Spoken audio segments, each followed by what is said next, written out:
I said, get out! You people always have some sob story, don't you? Richard Caldwell stood in the doorway, blocking their path. Rain pounded the pavement behind the elderly couple. You think you can just squat here forever? This is my building. Mine! Worth $4 million. And you're dragging down the property value just by breathing in it. He snatched the lease papers from Eleanor Washington's hands, crumpled them, threw them at her feet. Mr. Caldwell, please. We've paid every month on time. We just need... Need! He wiped his hands on his pants like he'd touched something filthy. I don't care what you need. I have investors. Real people with real money waiting for this property. Not welfare cases pretending to be tenants.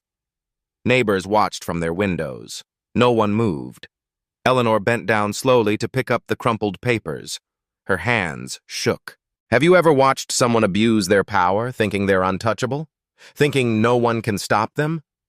Richard Caldwell made that mistake. He had no idea who their son was. And when he found out, his entire world collapsed in seconds. 6:30 in the morning. Eleanor Washington stood on her small balcony, watering the geraniums. Steam rose from her coffee cup into the cold air. Below, the street sweeper hummed past on Riverside Avenue.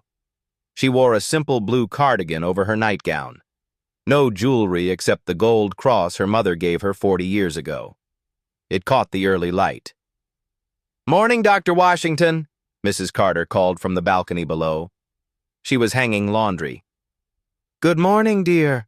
How's your grandson's cough?" "Much better. That remedy you suggested worked perfectly." Eleanor smiled. She'd been retired from pediatric surgery for 8 years now, but neighbors still came to her with questions.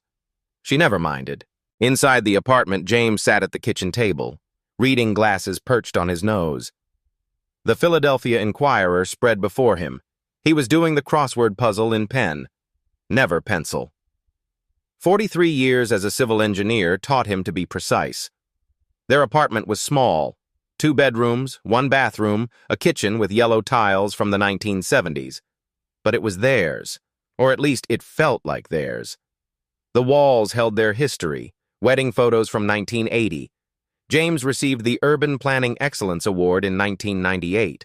Eleanor's medical school diploma, a framed newspaper clipping about the children's hospital wing she helped establish. And there, on the mantel, a photo of a young man in judicial robes, their son Thomas, graduation day from law school. Eleanor dusted that frame every morning. They'd moved here 8 years ago when James retired, left their bigger house in the suburbs. They wanted something simpler, somewhere they could walk to church, where neighbors knew each other's names. The building was beautiful, a 1920s brownstone with original crown molding and hardwood floors. 12 units total. A mix of young families, elderly couples, and students. The Rodriguez family in 4C. The Carter family below them. Old Mr. Patterson on the first floor who always forgot his keys. Every Sunday, Eleanor baked cookies. Chocolate chip for the kids. Oatmeal raisin for the adults. She'd knock on doors and hand them out in little paper bags. James helped her tie them with a ribbon. "We're blessed," she'd tell him. "We should share it." The neighborhood was changing, though. Everyone could see it. Luxury condos rising 2 blocks east. Coffee shops replacing the corner bodega. Rent prices climbing like ivy up a wall. Eleanor noticed the new people moving in. Young, white, wearing expensive workout clothes. They didn't smile much, didn't stop to chat. And Richard Caldwell noticed them, too. He'd inherited the building 5 years ago when his father died. 12 rental units generating steady income. But Richard wanted more. He always wanted more. He drove a black Mercedes S-Class, parked it right in front where everyone could see it. License plate read, Caldwell 1. He wore Rolex watches and Italian suits even for simple building inspections. "Just checking on my investment," he'd say. But his eyes calculated, assessed. Measured everything in dollar signs. 3 months ago, a developer approached him, wanted to buy the entire building. Tear it down. Build luxury apartments. 20 units starting at $4,000 a month. The offer, $4.2 million. Cash. But only if the building was vacant. Richard did the math immediately. His current tenants paid an average of $1,200 a month, rent controlled, protected by old leases his father had signed. Getting rid of them legally would take years, but there were other ways. He started with the Rodriguez family last year. Renovation notice after renovation notice. Noise complaints. Inspection visits at odd hours. They left after 6 months. Took a small buyout just to escape the harassment. Now 3 units remained occupied by long-term tenants. The Patterson family, the Carters, and the Washingtons. Richard studied them carefully. Mr. Patterson was 92, wouldn't last long. The Carters had family in California. Maybe they could be persuaded to move. But the Washingtons, they were the problem.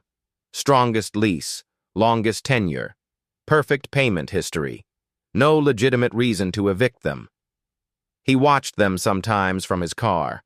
Eleanor watering her plants. James walking to the corner store for his newspaper.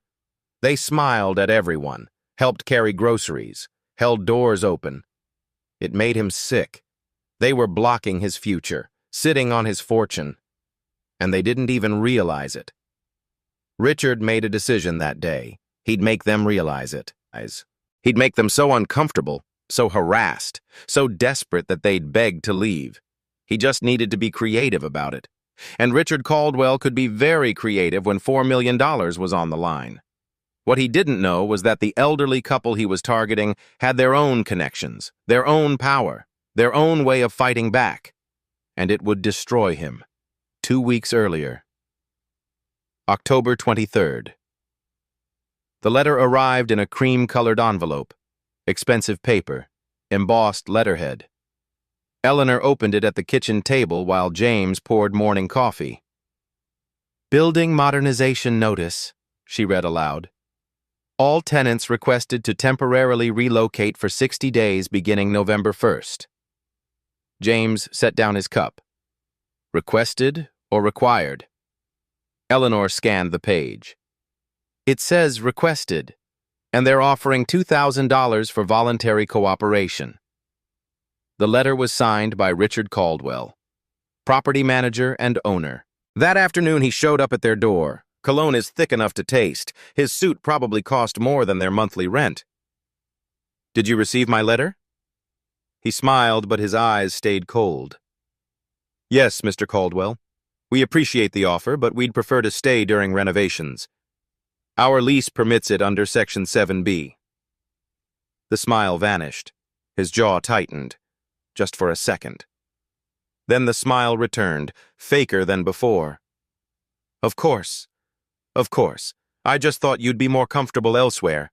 The noise will be significant. We'll manage. Thank you for thinking of us. He left without another word, but Eleanor noticed his hand, clenched into a fist, knuckles white. She wrote in her notebook that night. Date, time, details of the conversation. She'd kept journals her whole life. Patient notes, surgery logs. Now this.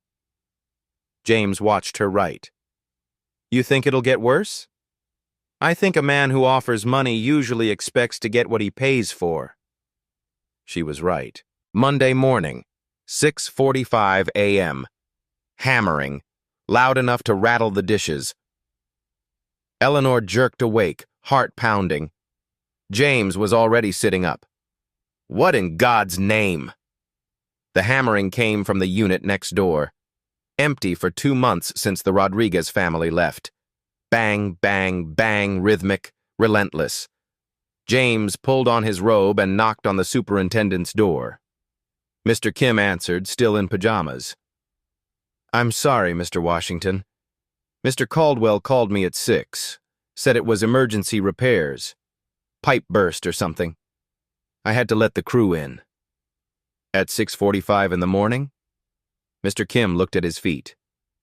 He said it couldn't wait. The hammering continued until 8 p.m. 14 hours. When it finally stopped, Eleanor's head throbbed. Her blood pressure medication sat untouched on the counter. She'd forgotten to take it. She wrote it down. Date, time, duration. Witness, building superintendent. Tuesday. The heat shut off. Outside temperature, 38 degrees. Eleanor wore 2 sweaters and her winter coat indoors. Her breath made small clouds. James called the superintendent. "Heat's out." "I know. Boiler issue. Should be fixed by tomorrow." It came back on at 11 p.m., just long enough for them to fall asleep, then shut off again at 3 a.m. Eleanor added it to her notebook. Wednesday. Another letter. Certified mail. Lease violation notice. Unauthorized occupant. Eleanor read it twice. 3 times. They're claiming we're subletting to someone else. That's insane. It's just us. She documented every visitor they'd had in the past month. Her sister on October 5th, James's brother on October 12th, their friend Margaret for Bible study on October 18th. 2 hours each visit. All documented. She took the list to Caldwell's office downtown, waited in the lobby for 40 minutes. When he finally saw her, he barely looked up from his phone. "Mr. Caldwell, there's been a mistake. This violation notice.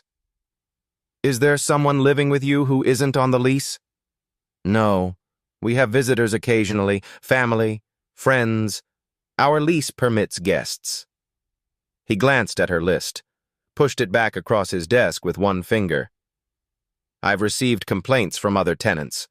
Noise, disturbances." Eleanor's voice stayed calm, but her hands gripped her purse tighter. "May I see those complaints?" "That's confidential." "Then how can we address them?" He stood.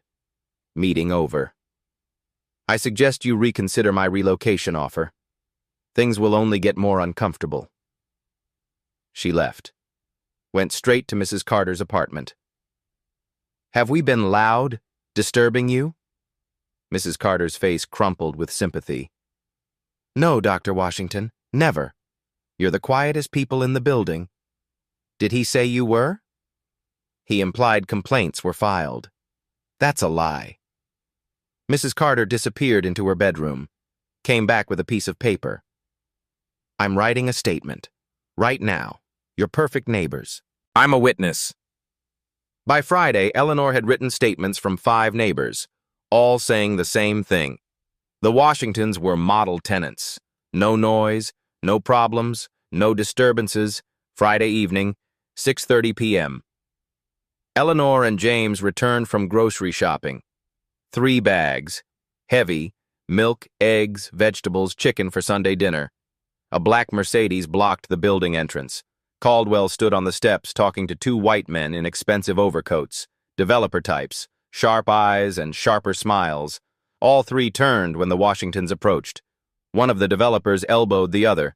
They both grinned. Caldwell stepped down, blocking the door. Again. "We need to talk. Now." Eleanor shifted the grocery bag in her arms. The plastic handles cut into her palms. "Of course, Mr. Caldwell. Should we go inside?" "No need. This won't take long." He pulled papers from his briefcase, thrust them at James. 30-day eviction notice. Multiple lease violations. Failure to maintain property standards, disturbing other tenants. James took the papers, read carefully. "These violations are false. We have statements from our neighbors." "I don't care what you have." Caldwell's voice rose, loud enough for people walking by to hear. "This neighborhood is changing, upgrading. Properties like this need a certain type of tenant, a certain image." "What type is that?" Eleanor's voice stayed soft, but something flickered in her eyes. One of the developers laughed. "Come on, lady. Look around. You see any other people like you in the new condos going up?" The other developer nodded. "Just take the money. Go back where you came from. Everyone will be happier." Eleanor's grocery bag slipped. James caught it before it fell. Inside, the eggs shifted. One cracked. She could feel the wetness seeping through the carton. "Our lease renews automatically," James said. "Section 7B clearly states—" Caldwell snatched the papers back. "Your lease? This old piece of paper?" He grabbed their grocery bags, dumped the contents on the steps. Milk carton rolled, eggs cracked, vegetables scattered. "This is exactly the problem. You cook those smells, probably damaging the unit, bringing down everyone's quality of life." Eleanor watched an apple roll down the steps into the gutter. She'd picked that apple carefully, planned to bake a pie for the church bake sale. "Pick up your mess and listen carefully," Caldwell said. "You have 30 days. Take the buyout or I make this much, much worse. I have judges in my pocket, politicians, people who actually matter in this city." He pulled out his phone. "I can have the police here in 5 minutes. Trespassing, disturbing the peace, resisting a lawful eviction. Make one more problem and I'll bury you in legal fees until you're homeless." James bent down, started gathering the groceries. His hands shook. Eleanor had never seen his hands shake before. She knelt beside him, picked up the cracked eggs one by one. Yolk dripped between her fingers. She placed them gently in the carton anyway. Caldwell watched, smirking. Then he pulled out their lease renewal from his pocket, the one Eleanor had given him last week. He crumpled it slowly, taking his time, made sure they were watching, then threw it at Eleanor's feet. It landed in a puddle of milk. Paper doesn't mean anything without someone willing to enforce it. He wiped his hand on his pants. That same gesture, like touching their papers, contaminated him. "Sign my buyout agreement by Monday, or find out exactly how powerless you really are." The door slammed, locked. Eleanor heard the deadbolt slide into place. They stood on the steps in the cold. Groceries scattered. Neighbors watching from windows, but no one coming out. No one helped. James gathered what he could salvage. The milk was ruined. Most of the eggs were broken. The chicken package was torn. They walked to their car in silence, sat in the front seats. Engine off. Rain is starting to fall. "We need to call Thomas," Eleanor said quietly. "Not yet." James's voice was tight, angry. She rarely heard him angry. "Let's see how far he takes this. Document everything. Build the case." Eleanor pulled out her phone, opened the Notes app, typed, "November 8th, 6:47 p.m. Caldwell dumped groceries, crumpled lease, threatened legal action, made racial comments via associates." Her fingers moved slowly, carefully, getting every detail right. In medical school, they'd taught her, documentation saves lives. Record everything, symptoms, treatments, outcomes. She'd never imagined documenting her own persecution. But the principle remained. Record everything. Because eventually, someone would need to know the truth. Saturday morning, 7 a.m. Pounding on the door woke Eleanor. The building superintendent stood in the hallway, face apologetic. "Dr. Washington, I'm so sorry. Mr. Caldwell changed all the locks last night. Security upgrade," he said. "Here are your new keys." Eleanor looked past him. Every neighbor had new keys. Everyone had been notified, except them. They'd left for the early church at 5:30, returned to find themselves locked out of their own home. 45 minutes in the cold hallway. Mr. Kim's hands trembled as he gave them the keys. He said if I warned you, I'd be fired. Eleanor wrote it down. Date, time, locked out, Saturday afternoon. They returned from Bible study at 4:30. The apartment door stood open, just slightly, unlocked, ajar. James pushed it wider. Hello? Silence. Inside, everything was wrong. The furniture moved.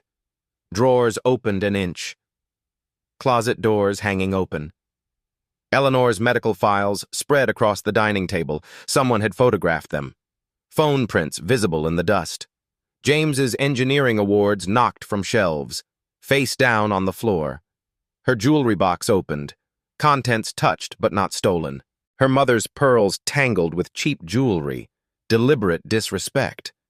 Eleanor stood frozen. Her breath came shallow. "Call the police." Officers Mitchell and Torres arrived in 12 minutes. Mitchell was black. His eyes recognized what he was seeing. "Did you give permission for entry?" "Absolutely not," Eleanor said. Torres photographed everything. Mitchell took notes. Then Caldwell arrived, let himself in with his own key. "Officers, thank God. Emergency entry notice. Suspected gas leak. Posted 3 days ago." He showed papers, dated Wednesday. "There was no notice," Eleanor said. "Not my problem if you removed it. Pennsylvania law allows emergency entry for safety." Mitchell looked skeptical. "Where's the utility company report?" "Technician comes Monday." Torres took photos. "Dr. Washington, contact a housing attorney immediately." After they left, Caldwell smiled. "See? Even the police know you have no case." Sunday morning, 6 a.m. Jackhammering started. The sound exploded outside their bedroom wall. 3 men with machinery, right under their unit. "Emergency repairs," the sign said, "on Sunday." Dust poured in, gray, chalky, diesel-smelling. Eleanor's asthma hit immediately. Her chest tightened. She grabbed her inhaler. 2 puffs. The tightness remained. James helped her to the living room, but dust followed, seeping everywhere. She sat forward, fighting for each breath. 2 more puffs from the inhaler. The jackhammering continued for 9 hours, non-stop, only their wall. At 4 p.m., they left for fresh air, needed to breathe. Caldwell waited in the lobby, showing their apartment to a young white couple. "Premium location, recently becoming available." The woman looked uncomfortable. "But someone's living here." "Month-to-month situation, resolving soon." Eleanor and James walked past, out to their car. Caldwell followed in his Mercedes, parked next to their Honda, blocked them in, got out, started photographing their license plate, their car, taking his time. "Why are you following us?" "Just documenting vehicles at my property, making sure everything's legitimate." He stood there 20 minutes, making calls, texting, trapping them. Finally, he moved. Let them squeeze out. Eleanor's hands shook too much to write it down until later. Monday morning, 9 a.m. Police knocked. "Anonymous complaint. Suspected drug activity at this address." Eleanor stared. "Drug activity?" Officer Carter searched thoroughly, found only prescription medication, blood pressure pills, cholesterol medication. "I apologize. Obviously a false report." After he left, Eleanor sat at the kitchen table. 40 years of healing children. Never broke a law.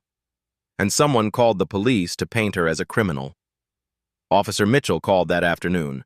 Personal call. "Dr. Washington, 3 false reports in 4 days. Someone's harassing you. You need legal help. Real help." Then the bank called. Her mortgage payment was lost in processing. She investigated. Discovered Caldwell owned shares in her credit union. Small shares. Enough for influence. Tuesday. Her credit card declined at the pharmacy. Eleanor's heart medication. Account frozen. Fraud investigation. 3 hours on the phone. Technical error. System glitch. So sorry. But Eleanor knew. That evening, Mrs. Carter knocked, brought soup. "We see what he's doing. It's not right." She handed Eleanor a USB drive. "My security camera. Shows him entering your apartment Saturday. No notice. I recorded everything." Mrs. Carter's eyes filled. "He did the same to the Rodriguez family. They couldn't take it. Just gave up. Don't give up. Please. If you leave, who's next?" Eleanor watched the footage later. Caldwell entered at 1:47 p.m., 43 minutes inside, photographing everything. She saved it, added it to her file. Tuesday night. Eleanor sat organizing documents, building her case. Her hands trembled, not from the cold, from something deeper. James came out, saw her face, tears, silent, running down her cheeks. He'd seen her handle trauma, difficult surgeries, losing patients. She never cried, until now. I operated on children for 40 years. Her voice broke. Saved lives. And now I can't feel safe in my own home. I feel powerless, James. Completely powerless. He took her hands. We're calling Thomas tonight. Enough. He'll be furious we didn't call sooner. That's his problem. This has gone too far. Wednesday morning, 9 a.m. Caldwell arrived with a sheriff's deputy. Emergency eviction order, claimed judge approval, demanded immediate property assessment. Eleanor stood calm. I'd like to see the judge's signature. Caldwell fumbled with papers. The deputy examined them. Sir, this isn't properly executed. No signature, no seal. This is just a template. Caldwell's face flushed. These people are playing games.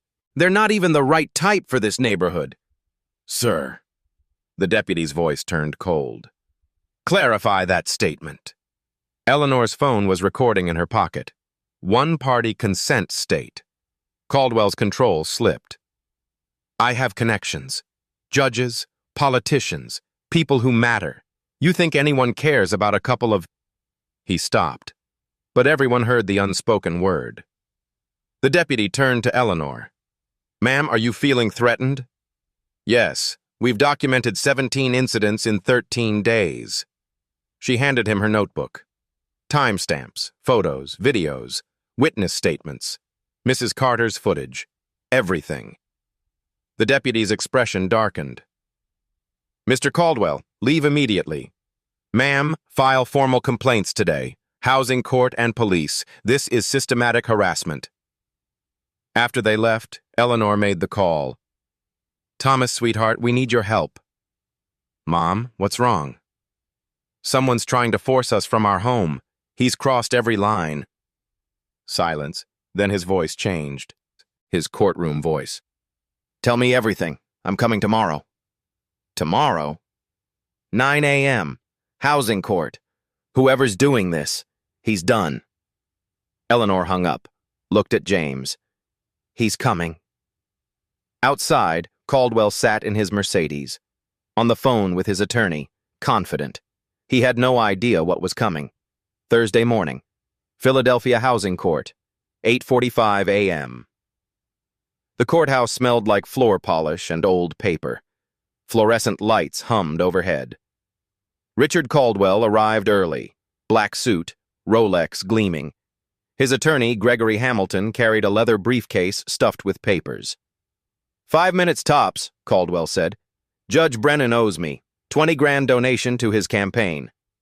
Hamilton nodded. Standard eviction, problem tenants, open and shut. They took the plaintiff's table, spread documents everywhere, official-looking notices, violation reports. Everything is perfectly prepared. Caldwell texted his developer. In court now. Building vacant by December 1st. Response came immediately. 4.2 million transfers upon confirmation. He smiled. Put the phone away. 8:55. Eleanor and James Washington entered. One folder. Plain manila. Eleanor wore a simple navy dress and her mother's gold cross. James wore his church suit, 20 years old but maintained perfectly. They sat at the defendant's table, alone, no attorney. Caldwell leaned toward Hamilton. No lawyer. This is perfect. Hamilton smirked. Representing themselves, easy win. 9 a.m. The bailiff stood. All rise.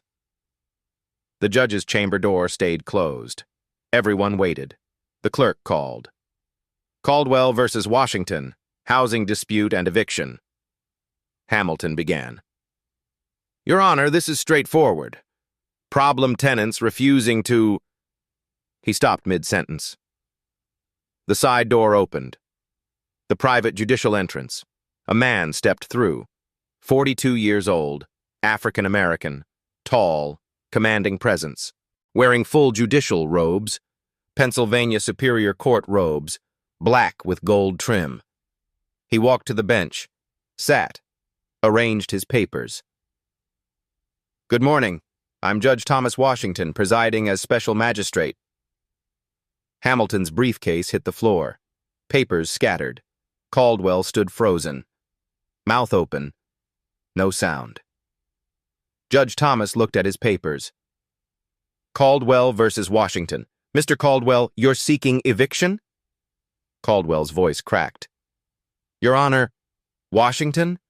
There's no conflict disclosure. Because you didn't know there was a conflict. I'm fully aware. That's why I'm here. Complete transparency. Thomas looked at the defendant's table. Would the defendants please stand? Eleanor and James rose. Dr. Eleanor Washington. James Washington. Thomas looked directly at Caldwell. Let silence build. 5 seconds. 10 seconds. The courtroom held its breath. For the record, his voice filled every corner. These are my parents. Gasps rippled through the gallery. Caldwell stumbled backward, grabbed the table. His face drained completely white. Sweat appeared instantly on his forehead, upper lip, visible across the room. Hamilton frantically flipped through files, hands shaking. Thomas leaned forward. Mr. Caldwell, explain why my parents should be evicted from their legal residence.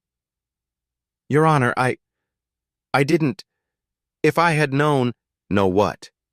That they had a son who's a judge? Would that have changed your behavior? Silence. Or would you have treated them with basic human dignity that all tenants deserve? No answer. Thomas pressed a button. A screen descended. Let's review the documentation. Eleanor's notebook appeared. Scanned pages, dates, times, details, video played.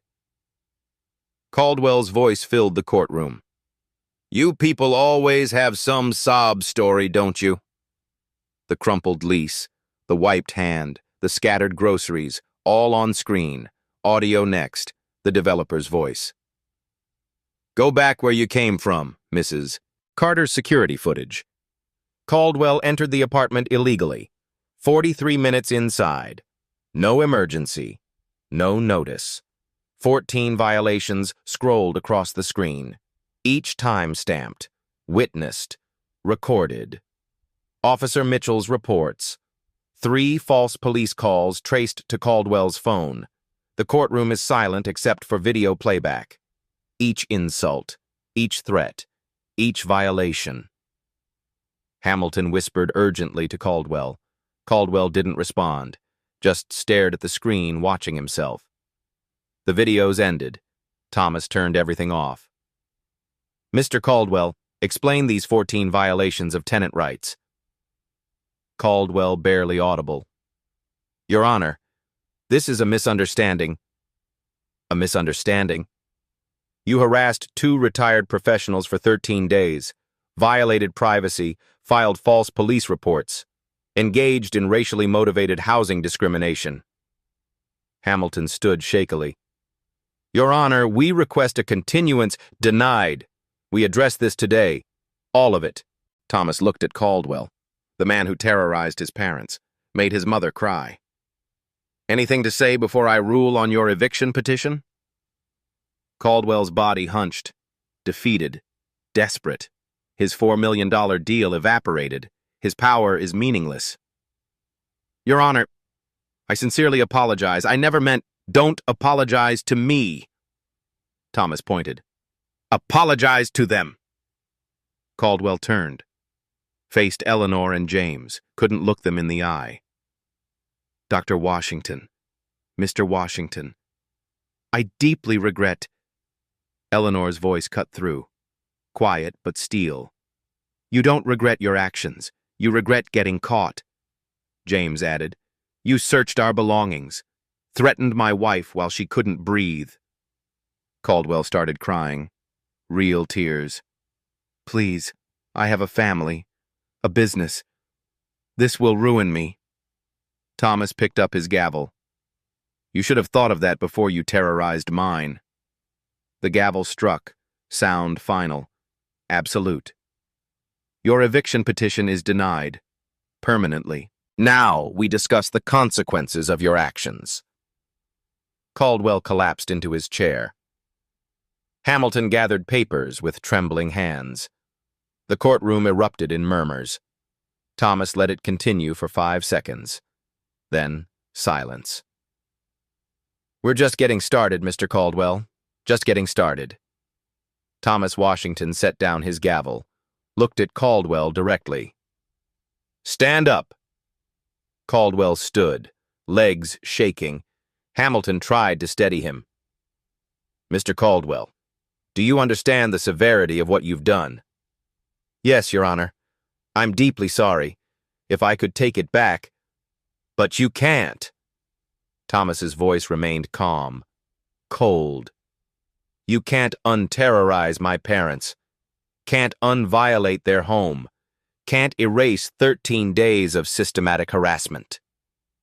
Eleanor sat quietly at the defendant's table, hands folded, watching justice unfold. Your Honor, please.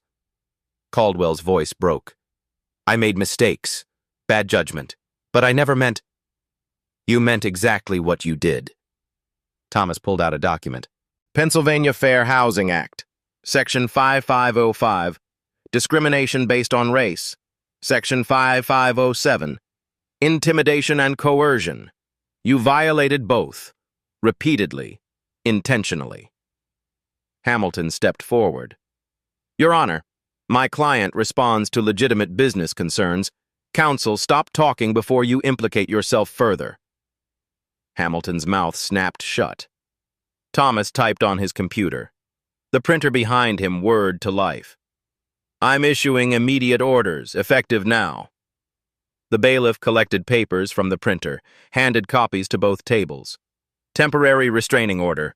Mr. Caldwell, you cannot contact Dr. or Mr. Washington directly. No calls, no visits, no messages. You cannot come within 500 feet of their residence. Caldwell swayed. But it's my building. Not anymore. Not for management purposes. Thomas continued. I'm ordering immediate transfer of building management to a neutral third party. Riverside Property Management will take over within 48 hours. You are stripped of all landlord authority pending full investigation. Your Honor, that's my business. My livelihood. You should have considered that before breaking the law. More papers printed. The Washington's lease is hereby restored with full legal protections. Rent frozen at current rate for 5 years. You will post a $50,000 bond to ensure compliance. Caldwell's face went gray. 50,000? Insurance. In case you violate this order, which I suspect you might try. Thomas looked at Eleanor and James. Your apartment is secure. He cannot touch you, cannot harass you, cannot retaliate in any way. Eleanor nodded. A single tear rolled down her cheek. Not from sadness, from relief. Thomas turned back to Caldwell. All documentation from this case is sealed as evidence. I'm forwarding everything to the Attorney General's office for civil rights review. Civil rights? Caldwell's voice barely whispers. Yes. Federal jurisdiction. This isn't just a housing court anymore. Hamilton frantically scribbled notes. His hands shook so badly the pen kept slipping. Thomas wasn't finished. Pennsylvania Real Estate Commission will receive my report today. Your license is suspended immediately pending their investigation. You can't. I can. And I am. The bailiff handed Thomas another document. He signed it. You're also forbidden from initiating any eviction proceedings across your entire property portfolio, all 8 buildings. That's impossible. I have legitimate problem tenants. Do you? Or do you have more people you're discriminating against? The investigation will determine that. Thomas pulled up more files on his screen. I'm also ordering you to post public notice in all your properties. Currently under investigation for housing discrimination. Stays posted until investigation concludes. Caldwell made a choking sound. His developer deal was dead. His reputation was destroyed. His business crippled. Asset freeze on all property-related accounts. Ensures you can't hide money before victim compensation. Hamilton finally found his voice. Your Honor, this is excessive. Excessive? Your client terrorized elderly people, filed false police reports, violated constitutional rights. This is the minimum. The courtroom doors opened. 2 uniformed officers entered. Not bailiffs. Police. Mr. Caldwell, these officers will escort you to process paperwork for the restraining order. You'll surrender your building keys to the court-appointed manager. Caldwell looked at his attorney, at the officers, at Eleanor and James. This is a mistake. A huge mistake. When my lawyer files appeals, file whatever you want. Thomas's voice was ice. You'll lose, because everything I've ordered is backed by documented evidence of your systematic abuse. The officers approached. Sir, please come with us. As they led Caldwell away, he looked back at Eleanor one last time. She met his gaze, didn't flinch, didn't look away. He'd tried to make her feel small, powerless, invisible. Now he knew the truth. She was none of those things, never had been. The courtroom doors closed behind him. Silence fell. Thomas looked at his parents, professional mask slipping slightly. Are you okay? Eleanor smiled. We are now.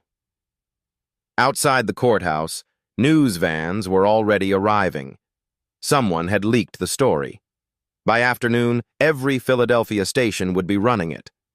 Superior Court judges' parents targeted by Landlord, discrimination alleged. By evening, it would go national. And Richard Caldwell's nightmare was just beginning. 2 days after the hearing, Pennsylvania Attorney General Sarah Carter opened her investigation. Her office received Thomas's court documents Friday morning. By Friday afternoon, she'd assigned a team of 6 investigators. Housing discrimination, pattern and practice, federal civil rights violations. She spread the Washington case files across her conference table. This isn't one incident. I want everything on Richard Caldwell, every property, every tenant, every transaction for the past 5 years. The investigation moved fast.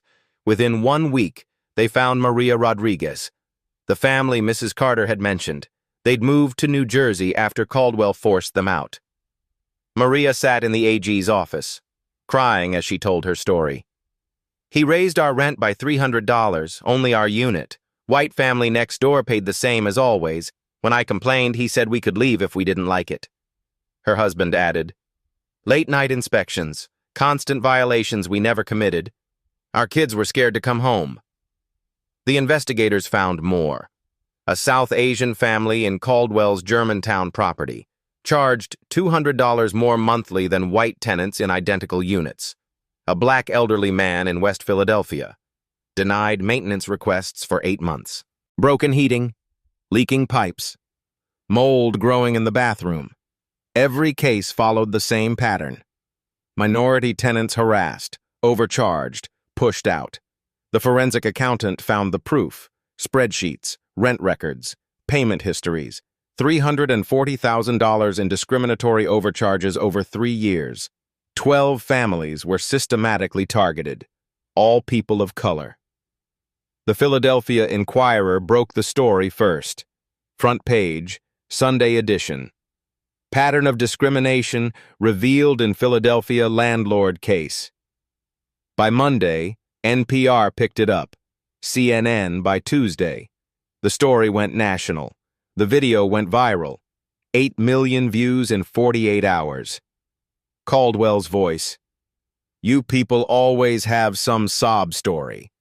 Social media exploded. #justice for the Washingtons trended. #Caldwell racist trended. #housing discrimination trended. Comments poured in.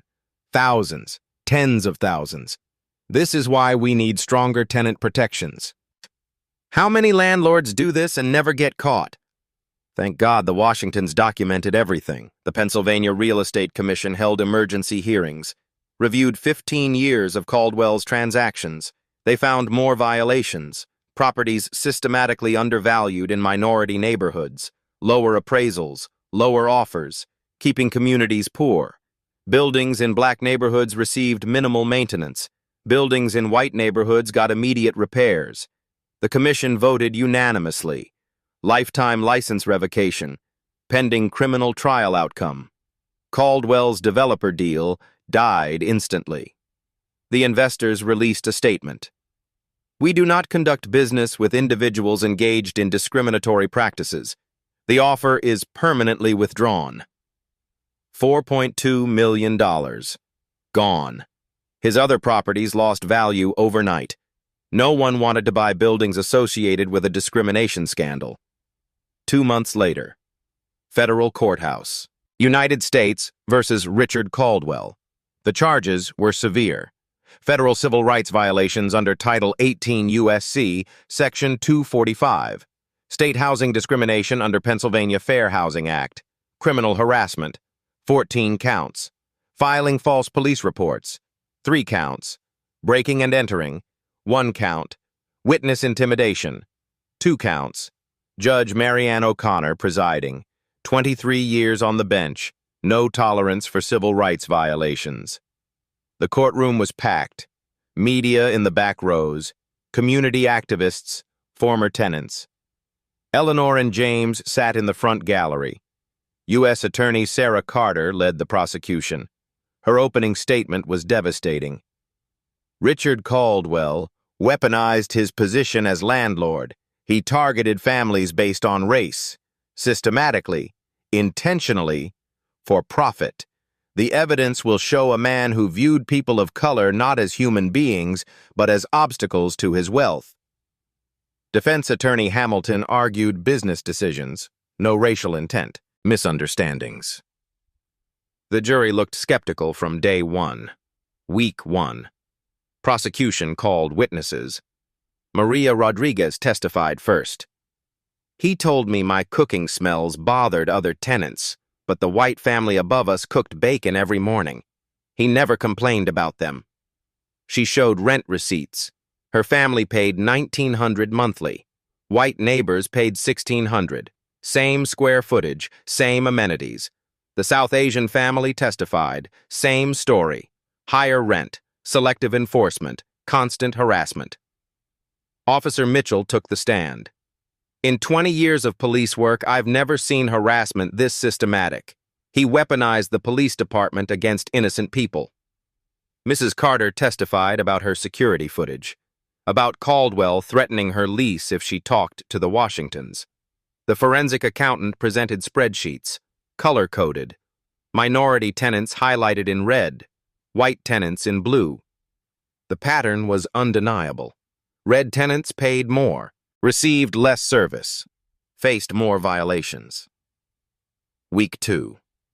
Eleanor Washington took the stand. The courtroom went silent. She wore the same navy dress from the housing court, same gold cross. Sarah Carter approached gently.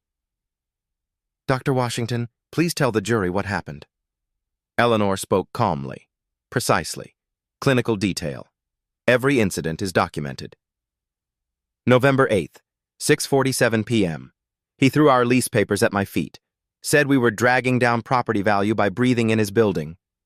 She described the illegal entry. My medical files were photographed, private patient records, research documents. He violated not just my privacy, but the privacy of children I'd treated. Her voice didn't shake, didn't waver, but several jurors wiped their eyes. I spent 40 years healing children, saving lives, making a difference, and Richard Caldwell tried to break my spirit simply because of my skin color. She produced her notebook. I documented everything because I knew no one would believe us otherwise. 2 elderly black people against a wealthy white landlord. Who would listen? Chen held up the notebook. But you had evidence. Yes, evidence. Witnesses, video, audio, everything. Because documentation is the only defense against power. The cross-examination was brief. Hamilton couldn't shake her testimony. Every question she answered with documented proof. Week 3. Caldwell took the stand, against his attorney's advice. Sarah Carter approached with the video cued. Mr. Caldwell, is this you? The video played. You people always have some sob story. Yes, but I didn't mean it racially. What did you mean? I just meant tenants who, people who... Finish that sentence, Mr. Caldwell. He couldn't. The jury watched him struggle, watched him fail. Chen continued. You charged the Rodriguez family $300 more than white tenants? Market rate adjustments, only for minority families? Silence. You entered the Washington's apartment illegally? Emergency inspection. Where was the emergency? Gas leak? The gas company found no leak. Your own records show no leak. You lied, didn't you? I made a mistake. You made dozens of mistakes, all targeting people of color. Coincidence? Caldwell's credibility shredded on the stand. Every answer is contradicted by evidence. Jury deliberation. 4 hours. The verdict. Guilty. Federal civil rights violations. All counts. Guilty. State housing discrimination. All counts. Guilty. Criminal harassment. 11 of 14 counts. Guilty. False police reports. All 3 counts. Guilty. Breaking and entering. The courtroom erupted in applause. Judge O'Connor allowed it briefly, then gavelled for silence. 1 month later, sentencing. Judge O'Connor's voice filled the courtroom. Mr. Caldwell, you weaponized housing as a tool for bigotry. You exploited your power to oppress vulnerable people. This court will not tolerate such violations. The sentence: 3 years federal prison, 2 years state prison, concurrent. 5 years probation after release. $500,000 fine to Pennsylvania Fair Housing Fund. $750,000 restitution to victims. Lifetime ban from real estate industry in Pennsylvania. 1,000 hours of community service in fair housing organizations. Caldwell collapsed in his chair. Hamilton caught him. The courtroom remained silent. Justice delivered. Heavy. Final. Civil suits followed. The Washingtons settled for $2.4 million. Other families collectively received $5.1 million. Caldwell declared bankruptcy within weeks. Lost his home, his cars, his country club membership. Everything. 1 week after sentencing, Eleanor and James held a press conference. Courthouse steps, cameras everywhere. Eleanor spoke. We didn't ask for this battle, but we fought it so others wouldn't have to face what we faced. Justice delayed is justice denied. Today, justice was served, James added. Document everything. Tell everyone. Never suffer in silence. The law works when we force it to. Thomas stood beside them, proud. His parents had changed the system. The Pennsylvania legislature was already drafting new laws. The Washington Act, strengthened tenant protections, streamlined harassment reporting, mandatory anti-discrimination training for landlords, real change, because 2 elderly people refused to be invisible. 6 months later. May sunshine warmed the balcony where Eleanor watered her geraniums. The same geraniums, the same apartment. But everything felt different now. Safe. Finally, safe. Below, children played in the newly planted community garden. Eleanor had suggested it. The new ownership was approved immediately. Riverside Community Cooperative owned the building now. Minority-owned. Tenant-focused. Every resident had voting rights. Mrs. Carter was elected building representative. Community meeting tonight, Mrs. Carter called up. Summer festival planning? I'll be there, Eleanor replied. This was home now, truly home. Inside, James prepared for his evening class. Community college engineering program. 16 students enrolled. First-generation college kids who thought engineering wasn't for them. Teaching them what you taught me, James told Eleanor. Precision, perseverance, pride in their work. Eleanor returned to volunteering. Free medical clinics in underserved neighborhoods. The work she'd always loved. But now she did something new. She spoke at fair housing conferences, tenant rights seminars. Document everything, she told the audience. Every incident, every witness, every detail. Documentation is your shield when power tries to crush you. People listened, took notes. Many cried. Many shared their own stories of harassment and discrimination. The Washington Act passed in March. Governor signed it into law. Thomas stood beside his parents at the ceremony. Strengthened tenant protections. Streamlined harassment reporting. Mandatory anti-discrimination training for landlords. Steeper penalties for violations. This is because of you, Thomas told them. Because you refused to be silent. Richard Caldwell was serving his sentence.